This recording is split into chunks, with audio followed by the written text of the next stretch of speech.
Assalamualaikum warahmatullahi wabarakatuh. Saya Nika Sulistiawati, NPM 2216025. Di sini saya akan mempresentasikan asuhan keperawatan pada pasien dengan pos operasi appendicitis di ruang dahlia. Untuk nama kliennya yaitu Nona D, umurnya 26 tahun, jenis kelamin perempuan, alamatnya di Yogyakarta, pendidikannya SMA, pekerjaannya swasta, agamanya Islam, diagnosa medisnya appendicitis. Untuk data tambahan pada pemeriksaan abdomen pada saat inspeksi itu terdapat luka pos appendiktomi. Untuk perkusinya yaitu terdengar timpani. Palpasinya terdapat nyeri tekan pada bagian abdomen dan tidak ada pembengkakan. Untuk pengkajian nyeri PQRST-nya yaitu P-nya ya karena pos operasi, Q-nya atau quality-nya seperti tertusuk-tusuk, R-nya terdapat di luka operasi dan tidak menjalar kemanapun, S-nya yaitu nyeri cukup mengganggu pasien dengan skala nyeri 6 atau sedang, kemudian T-nya atau timing-nya yaitu pada saat bergerak dan berlangsung terus-menerus selama 15 menit. Untuk kasusnya yaitu Nona D berusia 26 tahun datang ke rumah sakit dengan keluhan nyeri pada perut bagian kanan bawah, mual, muntah, dan diagnosa medisnya yaitu appendicitis. 3 jam yang lalu telah dilakukan tindakan operasi atau appendiktomi.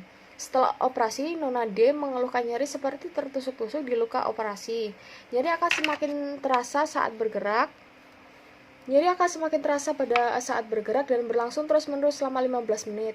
Nyeri cukup mengganggu pasien dengan skala nyeri 6. Untuk tekanan darahnya yaitu 129/80 mmHg. Untuk nadinya yaitu 103 kali per menit, respirasinya 22 kali per menit, dan suhunya 37,5 derajat Celcius. Untuk analisa data, masalah yang saya ambil ada 2, yaitu diagnosa pertama nyeri akut berhubungan dengan agen cedera fisik post appendektomi. DS-nya yaitu pasien mengatakan nyeri di bagian perut kanan bawah. Terus pengkajian nyerinya P-nya itu pos operasi, Q-nya seperti tertusuk-tusuk, R-nya tepat di luka operasi dan tidak menjalar. Kemudian skala nyerinya 6, T-nya nyeri pada saat bergerak dan berlangsung terus-menerus selama 15 menit. Untuk DO-nya yaitu tekanan darah 129/80 mmHg, nadinya 103 kali per menit, respirasinya 22 kali per menit, suhunya 37,5 derajat Celcius. Untuk diagnosa kedua yaitu resiko infeksi, DS-nya tidak ada. DO-nya tekanan darah 129/80 mmHg, nadinya 103 kali per menit, respirasinya 22 kali per menit, suhunya 37,5 derajat Celcius, dan dilakukan insisi pada abdomen kanan bawah. Untuk rencana tindakan perawatannya, untuk yang pertama yaitu diagnosa nyeri akut berhubungan dengan agen cedera fisik. NOC-nya yaitu setelah dilakukan tindakan keperawatan selama 1x8 jam, diharapkan nyeri pasien dapat berkurang dengan kriteria hasil labelnya kontrol nyeri 1605. Untuk indikator yang pertama yaitu menggunakan tindakan pengurangan nyeri tanpa analgesik dari tidak pernah menunjukkan 1 menjadi sering menunjukkan 4. Untuk yang kedua yaitu melaporkan nyeri yang terkontrol dari tidak pernah menunjukkan 1 menjadi sering menunjukkan 4. Sedangkan untuk NIC-nya yaitu saya mengambil manajemen nyeri, labelnya 1400. Untuk yang pertama yaitu lakukan pengajian nyeri komprehensif yang meliputi lokasi, karakteristik, onset atau durasi, frekuensi, kualitas, intensitas atau beratnya nyeri, dan faktor pemicunya. Kemudian yang kedua yaitu berikan informasi mengenai nyeri seperti penyebab, faktor yang dapat menyebabkan nyeri, pencegahan dan pengurangan nyeri. Untuk selanjutnya ada ajarkan prinsip manajemen nyeri dengan non-farmakologi seperti relaksasi nafas dalam. Untuk yang selanjutnya ada kolaborasi dengan pasien, orang terdekat, dan tim kesehatan lainnya untuk memilih dan mengimplementasikan tindakan non-farmakologi sesuai dengan kebutuhannya. Untuk yang terakhir yaitu berikan individu penurun nyeri yang optimal dengan penerapan analgesik. Untuk diagnosa kedua yaitu risiko infeksi, NOC-nya setelah dilakukan tindakan keperawatan selama 3x24 jam, diharapkan risiko infeksi pada pasien dapat dicegah dengan kriteria hasil. Saya mengambil kontrol risiko yaitu proses infeksi, labelnya 1942. Untuk indikator pertama itu mengidentifikasi tanda dan gejala infeksi dari tidak pernah menunjukkan 1 menjadi sering menunjukkan 4. Untuk yang kedua yaitu mempertahankan lingkungan yang bersih dari tidak pernah menunjukkan 1 menjadi sering menunjukkan 4. Selanjutnya ada mengembangkan strategi efektif untuk mengontrol infeksi dari tidak pernah menunjukkan 1 menjadi sering menunjukkan 4. Dan yang terakhir ada mencuci tangan dari tidak pernah menunjukkan 1 menjadi sering menunjukkan 4. Untuk NIC-nya perlindungan infeksi, labelnya 6550. Indikator yang pertama yaitu monitor kerentanan terhadap infeksi. Yang kedua yaitu batasi jumlah pengunjung yang sesuai.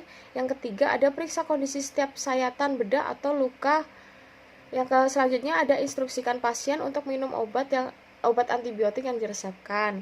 Untuk yang selanjutnya ada ajarkan pasien dan keluarga mengenai tanda dan gejala infeksi dan kapan harus melaporkannya kepada pemberi layanan kesehatan.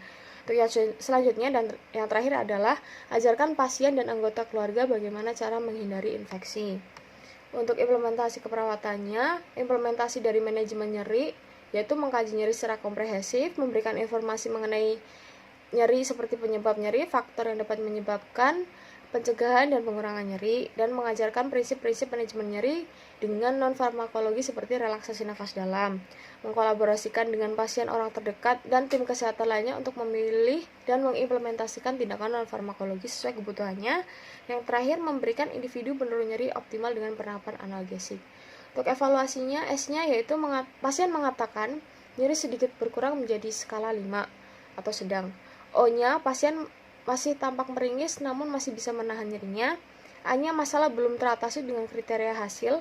Yang pertama, menggunakan tindakan pengurangan nyeri tanpa analgesik menjadi jarang menunjukkan. Yang kedua, ada melaporkan nyeri yang terkontrol menjadi jarang menunjukkan. Untuk P-nya, lanjutkan intervensi, kolaborasikan dengan tenaga kesehatan lainnya terkait dengan manajemen nyeri menggunakan terapi farmakologi maksud saya. Untuk yang diagnosa kedua, implementasinya yaitu perlindungan infeksi, memonitor kerentanan terhadap infeksi, membatasi jumlah pengunjung, memeriksa kondisi setiap sayatan bedah dan luka, menginstruksikan pasien untuk minum obat antibiotik yang diresepkan, mengajarkan pasien dan keluarga mengenai tanda dan gejala infeksi, dan mengajarkan pasien dan anggota keluarga bagaimana cara menghindari infeksi. Untuk S-nya tidak ada. O-nya evaluasinya yaitu luka tampak dijahit dan ditutup dengan rapi dengan prinsip steril. Untuk yang kedua yaitu luka berada di kuadran kanan bawah abdomen, ukurannya 3-5 cm. Untuk A-nya yaitu masalah teratasi dengan kriteria hasil, mempertahankan lingkungan yang steril. Yang kedua, mencuci tangan dengan teknik steril, kondisi kulitnya normal, kondisi lukanya sedang, dan bekas luka berbatas. Untuk P-nya yaitu lanjut ke intervensi perawatan luka. Yang pertama, memonitor karakteristik luka, memperkuat balutan luka sesuai dengan kebutuhan, kemudian mempertahankan teknik balutan steril ketika melakukan perawatan luka dengan tepat, dan yang terakhir mendokumentasikan lokasi luka, ukuran, dan tampilan. Sekian presentasi dari saya. Wassalamualaikum warahmatullahi wabarakatuh.